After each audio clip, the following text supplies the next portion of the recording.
তো বন্ধুরা, এ পর্যায়ে আমাদের মাছের রান্না অনেকটাই শেষের পথে।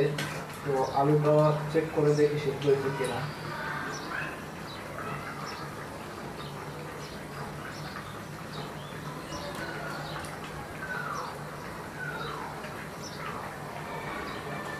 আলুটা চেক করে দেখবো সিদ্ধ হয়েছে কিনা।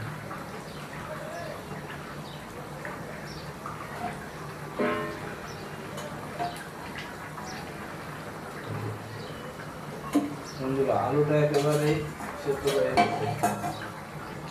তো এখন আমরা আর একটু জাল দিব, জাল করে ঝোলটা একটু টানাবো, তাহলে খেতে স্বাদটা ভালো লাগবে। তো ফিরে আসছি কিছুক্ষণ পরে।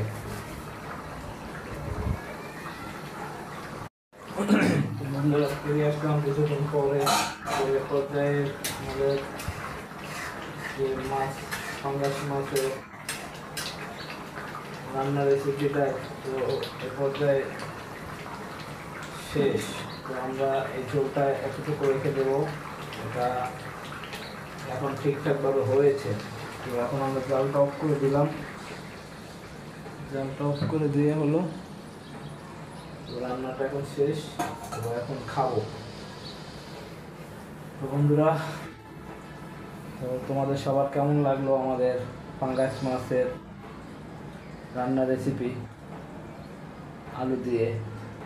তো অবশ্যই পুরো ভিডিওটা দেখে লাইক কমেন্ট করে জানাবা। ভালো লাগলে লাইক করবা, কমেন্ট করবা, ভালো ভালো আমাদেরকে উৎসাহ দিবা, যাতে তোমাদের সামনে আরও ভালো ভালো রান্নার রেসিপি নিয়ে চলে আসতে পারি। আর যদি ভিডিওটা বেশি ভালো লাগে তাহলে অবশ্যই বেশি বেশি করে শেয়ার করে দিবা।